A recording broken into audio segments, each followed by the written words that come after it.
I want to ask him about, he said, Peronism. I said, what's Peronism?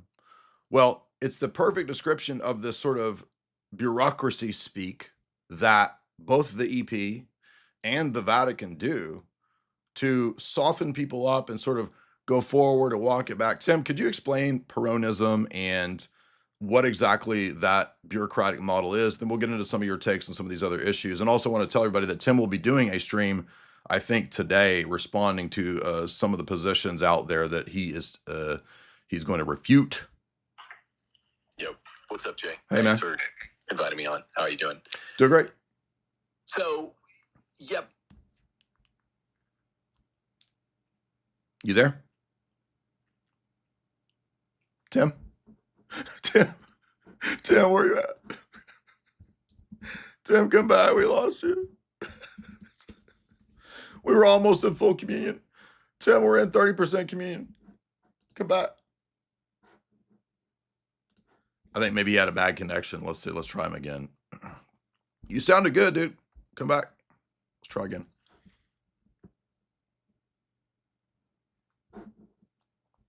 Tim has been on a tear now. Look at this. He's responded to Lila Rose. He's responded to Joe Heschmeyer today. Don't die on me, Tim. This is good stuff. There's a lot of people in this audience that I think will listen to your stream. They want to hear your take on this stuff. Tim's not here, by the way, to debate. We're not here we're having a conversation. He may be having a mic connection issues. So we'll see we'll give Tim a second to see if he can iron that out. And I'll play a little bit more of Bartholomew and Leo over here. Where am I? Your all holiness be conflict and violence in places both near and far. Catholics and Orthodox are called to be peacemakers. This certainly means taking action, making choices, and adopting gestures that build peace, while also acknowledging that peace is not merely the fruit of human effort, but is a gift from God. Peace, therefore, must be sought through prayer, penance, contemplation, and nurturing a living relationship with the Lord, who helps us to discern what words, gestures, and actions to undertake so that we can generally be at the service of peace. A further challenge facing our churches is the threatening ecological crisis. Oh, cool. Okay. So we had an audio issue. Tim's back. Sorry about that. Oh, it's all good. Yeah. I wanted to explain about Juan Perón, the namesake of Peronism. Something that the Catholics got sadly accustomed to during the reign of Francis. He was a huge devotee of this Argentine leader, political demagogue from the late 20th century, who really posed as right-wing when he needed to, posed as left-wing when he needed to, and he's one of the foremost modern authors of Weaponized Ambiguity. You talking about the president of Argentina? Yeah. Oh, by the way, do you know he was involved in the Gladio stuff and then he was inducted into Masonry? No, I didn't. Yeah. Really? Yeah. Really? Absolutely. Did not know he was a Gladio guy. It doesn't surprise me that much, but it's interesting. Anyway, that's where Francis got this usage. He habituated the strong usage, the main mechanism of his papacy, of weaponized ambiguity, where you float something out there that both sides, like Juan Perón, the left and the right, can use, and it creates Hegelian arguments. But you can take something that is fixed and clear and crystallized, like Catholic doctrine on, say, whatever, female deacons, and through weaponized ambiguity, you can keep it alive, which is what Francis did. And I would note that in the Leo pontificate, the primary reason I think he was elected is not only to push stuff like the reunion effort, but Because Americans are like over 33% of the donors to Peter's Pence. And of course, Pope Francis was really, really, really unpopular in America. Mm-hmm. Secular and Protestant conservatives really disliked him, obviously. And so they wanted to float this guy that would continue Francis's program. Of course, I'm a faithful Roman Catholic. I don't think Francis's program destroyed the church or anything like that. It's just bad modern leadership. But he's continuing the program, continuing the Peronist project of using weaponized ambiguity, and now you're seeing the mask drop more starting around September, whereas he'd been kind of heralded as the new American guy who's more conservative than Francis because they're trying to get that fundulation back.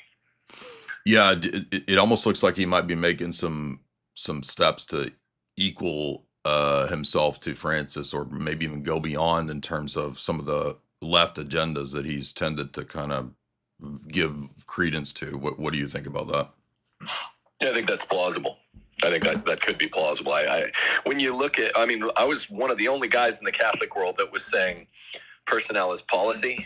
I was looking at Austin Ivory, the Pope's private biographer, during the conclave. I was looking at Cardinal Maradiaga, who was Pope Francis's closest collaborator in the C9, in the cardinalate. I was looking at Father James Martin, SJ.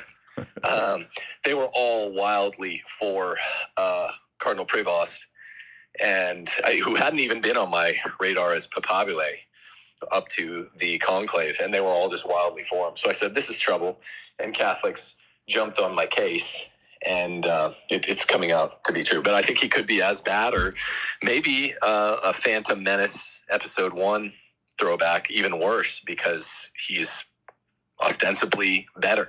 Are you an angel? Anakin.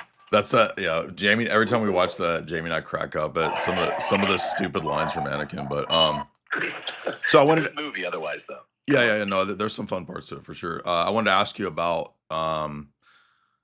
in the Catholic and Orthodox world, as I mentioned, we have this push for the raising of the feminine, so-called, to equal the masculine, and we know that all this stuff to do with deaconesses and the idea of female priests is tied intimately into the notion of feminism, and that men need to be put in their place by women. They need to be shut down. They need to be quiet. And I think that you took issue with some of what Joel Heschmeyer has said. Would you want to comment on that? I think you're doing a stream on that, right? Yeah, I'm going to, I guess, respond later. I was saying I debated. I told you and I were both saying I'm kind of sick of debates, but it's easy. You there? Something's going on, bro. We heard Tim good for like the last 10 minutes. The last 10 minutes. We only had you for 10 minutes. All right, let's try. Yeah, usually coming back in works. Let's see if that works. Yeah, I saw a few clips of Joe. Is it Joe or Joel? I forget his name, but I was not very impressed. And Alex Soren did a response. I good. Yeah, so you're good. What the hell's going on? Yeah, I think it's actually X is acting weird, honestly. Yeah, I always have some trouble with spaces. Anyway, yeah, Joe Heschmeyer, a Catholic Answers apologist. They've been out to get me for 6 years on the feminism question since I crushed Trent Horn in a can a Christian or a Catholic be feminist debate in 2019. And they're just trying to limited hangout after all the, well, I'll say this, Jay, this is something that's cool that you collaborated with us on, and you had a badass part, kind of the opening part of our documentary, What a Woman Is. That's about to be hung on one of the largest platforms in the land. I haven't announced which one for another couple days. Do you want to wait before that's announced? Yeah, I just have to ink the contract. Hopefully Thursday I'll be signing that contract. But you have an amazing part standing up for traditional Christian masculinity and femininity, And it's gonna rock the land, and people are definitely gonna hear about it because of where it's gonna be hung. But so ever since the last couple of years, where we've made great gains, the Christian patriarchy movement, which is not specifically Catholic, it's Orthodoxy, it's it's even guys like Joe Webben, the Protestant, just arguing for the absolute difference, the absolute obedience of wives to husbands, that Christianity stands for scripturally. Places like Catholic Answers have been running, and so they've been having their apologists come out with limited hangouts, like, okay, we're not going to defend outright feminism anymore the way Trent Horn did in 2019 in this debate against me. We're going to split the difference, the way you do with a limited hangout.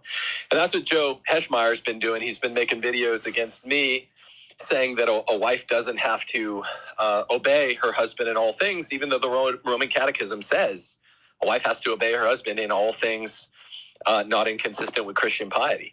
And that's sort of the battleground. And it's a battleground that circumscribes the laity, who's like 99% of the church militant. But yes, it has implications for how much we should listen to female clerics. They want to reify female clerics. And, ever since Vatican II, the church started naming female doctors. There were 0 female doctors until like 1970 of the church. It means teacher. Oh, interesting. I never even thought about that. So, yeah, like the idea of the doctors of the church, including females. I haven't even thought about that. When was the first one? Do you know? 1970 or 69 or 70. Really? After Vatican II. Wow. And again, I don't think I'm not saying this busts our. We know, Tim. We know you don't think it it's just still. I didn't know that. People saying I'm going on here. It's just deeply, deeply problematic because doctor in Latin means teacher, and women are not allowed to teach men, and they are subservient to men. I was just reading a hilarious quote from Ambrose saying Adam is superior to Eve and men are superior to women, even though they were made outside the garden and she was made inside the garden. But the battle...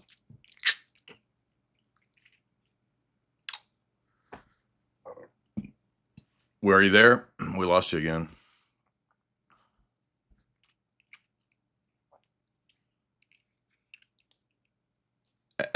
Elon has determined that Tim only gets 10 minutes. Try again.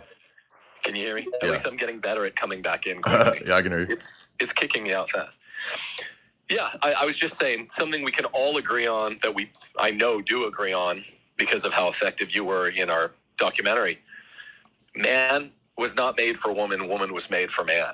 And that's the whole battleground for both the laity and the clergy, the way that the infiltrators are trying to introduce feminism into Christianity and have done so for 150 years. I think that's a key point too, that people don't realize that the gender subversion is actually the stronger, more effective way to subvert than just trying to introduce some, gay friendly document or some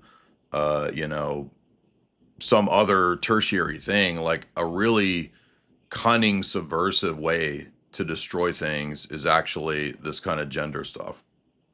How many trans or people that were even tempted to transsexualism have you ever met? I've none. It's fake. Very few. How many? Yeah. What? Very few. Yeah. Yeah, very few. But how many households are affected by feminism? Exactly. It's like every single one we grew up with. Well, every girl is told, oh, you got to go to college and get a law degree, become a slay queen. Yeah, yeah, for sure. Every single one, and everyone's mom, growing up in the 80s, 90s, early 2000s, was the main person they asked, not their dad. That's disordered. It was not father knows best. And when you look into the history of feminism, what you have and I have and Rachel Wilson has and my wife does in her book, it's just very clear that we were lied to even about the historiography.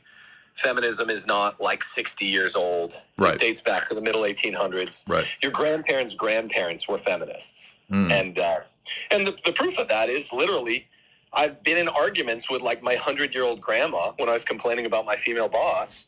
You know, she was saying, "Oh, I could have been your boss. You would have been good." I'm like, "No, it's unnatural. It makes me feel, makes me feel unnaturally bad to ever be bossed around by a woman because it's unnatural and it's unscriptural." Absolutely, yeah. And this is so contrary to where like everything in society is. But Tim, I appreciate you being bold on this. And you did a book on patriarchy, and then your wife has one as well, right? Yeah, it's called The Case for Patriarchy.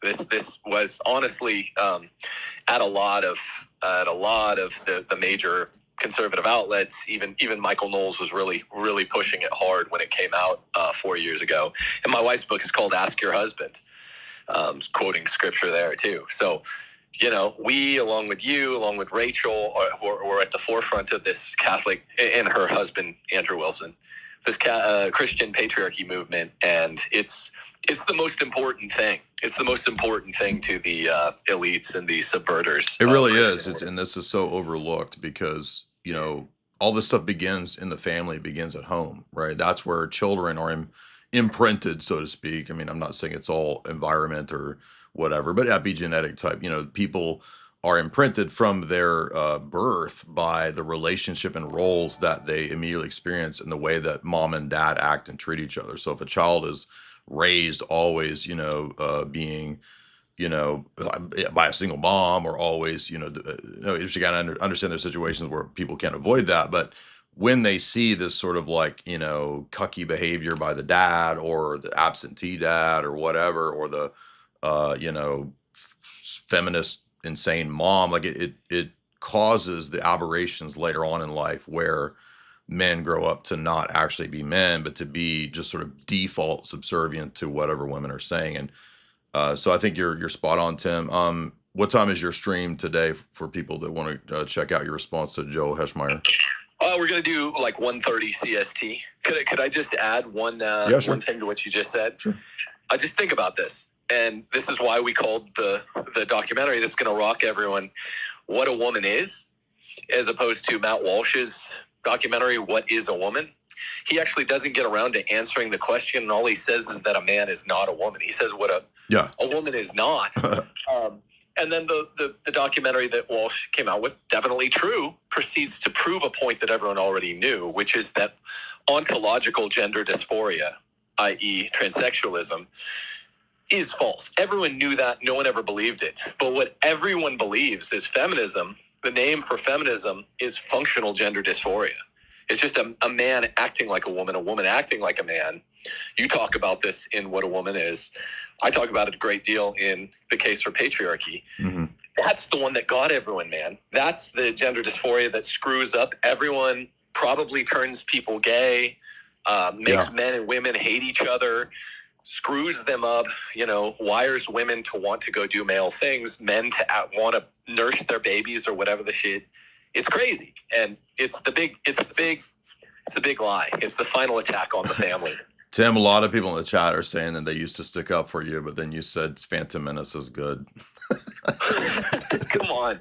The prequels are the best. The prequels are the best. What? Dude, you're just rage baiting. Come on now. I'm not. I'm like, episode 4 is straight up garbage. A New Hope is almost unwatchably bad. This is the first time I've heard anyone with this take. I'm almost like, I'm not sure what to do here. I like Empire Strikes Back. Yeah, that's good. Luke's a little bitch. Episode 4 is hard to watch. I like Harrison. Luke's always a little bitch, but also that's his character arc. Like he sort of like grows up by Return of the Jedi. And yes, I know that the Empire is actually the really based people, and the Jedi are like the gay relativists. I know all that. I'm just saying, like, no, I'm not even on that. I'm just saying, look, episode 1. So it's the principle of parsimony. Darth Maul is badass, right? And George Lucas overused Vader in 4, 5, 6. And you see Vader like scrubbing his fucking toilets. Dude, the whole chat is saying that you're a Star Wars heretic. I am. That's fine. But I'm with the Zoomers on the prequels. No, okay. No, okay. So he overused Vader in 4, 5, 6. You see Vader like reading on the toilet. He's in every scene. And so it takes away his badassness. And so Lucas over-learned that principle and overcompensated, and then came up with Darth Maul, who's the coolest character in Star Wars, and he underused him. He's only in 2 scenes in Phantom Menace, so that's definitely a problem. Qui-Gon's also cool. He killed him too early. But Jar Jar is really the hero, and I'm going to stick with that. Oh, my gosh. Wow. Okay. I'm just going to decide to steel man this whole thing and say that you're rage baiting, because it's blowing my mind. By the way, I don't hate the prequels like a lot of people do. I just think they're kind of silly. I like the plot though. Like there's some interesting sort of false flag style conspiracy stuff going on in the prequels. But anyway, well, Tim, I appreciate you coming on. Thank you for your take. I think a lot of insight, a lot of wisdom there. Anything you want to leave us with? Yeah. Everyone, I'll be, I guess, doing the stream at 1:30 if you want to hear the real Christian point of view on man-woman relations. Could I ask you real quick, what exactly was Joe saying? Like, what was his critique of you? Because I didn't hear all this. He said that paragraph 76 of Casti Connubii allows women to, wives specifically, to basically repudiate their husband's orders on prudential matters. He gave the specific example of buying a car. If a husband wants to buy a car, he should, I guess his wife, if she thinks it's imprudent, can repudiate. And this is specifically rejected by the Roman Catechism, by Scripture, by Popes Pius 10, 11, 12. So he literally gave the example. So like she's vetoing it or something? Like, I'm going to buy the car and wife says no, then that's the end of the story? Is that what he's saying? Yeah. Well, he somehow says that, the husband has final say, but she can veto. And he attributes this to Pius XI, who in Casti Connubii says a wife must obey in all things. It's very strange. Okay. All right, cool. Appreciate that. I'm sorry, I didn't mean to cut you off. What were you going to say? Were you going to say more? Because I was curious what his critique was or what his response was. Did you want to say more about? It's a limited hangout. They're really scrambling because the Christian patriarchy position has gained such a head of steam. You mean that Catholic Answers is that? Yeah. Okay. Yeah. They're just Lila Rose, Trent Horn, Joe Heschmeyer, the rest of Catholic Answers. They are scrambling to fabricate and then defend new positions, new iterations of feminism. The Mott and Bailey thing. They used to try to defend. Yeah. A more ambitious version of feminism. Now they're getting painted into an irrevocable moral corner, and they're just trying to defend less ambitious forms of feminism, and it's not going to work. I haven't kept up with Lila Rose. What was your critique of her or response to her? Oh, everything. She's terrible. She's just terrible. She's total feminist. She recently did a video over Thanksgiving. She's talking about dating her husband, and she's just basically dressing him down, saying in the nicey Miss Pris Lila Rose way that her husband was kind of more excited and she didn't have butterflies by the time she married him, but it was a sensible match because they dated a lot. I don't want to mischaracterize it, but it's terrible. And she thinks women can work and bring their kids into work. And she says feminism is good. She says first wave feminism is good, which is actually the most evil wave of it. As you know, just everything she says is wrong, aside from the fact that abortion is wrong. Well, I'm not doubting. I've never really even kept up with this chick, so I don't know much about what she talks about, but I don't doubt you at all. She's influential. She was at the White House yesterday. So wow. It's unfortunate. I have to deal with her because she's a Catholic and I'm a Catholic, and she's constantly selling snake oil. Well, thanks for chiming in, dude. Appreciate your take on all this, and look forward to. By the way, when that gets announced, the big announcement as to where that's going to be premiering, we got to get you to come on and talk about all that again. Okay. It should be next week, early. Awesome. All right. Love you, bro. All right. Thanks, Tim. You too, man. Later. So guys, look for that. There's going to be a lot of fun. A huge documentary. Shout out to Nick Stumphauser for making a really cool documentary and putting me in there for a sizable chunk. I didn't know how much of it would actually make it into the documentary, but that was really cool of Nick to do that. And shout out to Tim for kind of setting that up, arranging that. When that gets up and announced, no worries, I'll be talking about it a lot. Don't worry. If you don't understand what's going on, it'll be announced. It'll be up.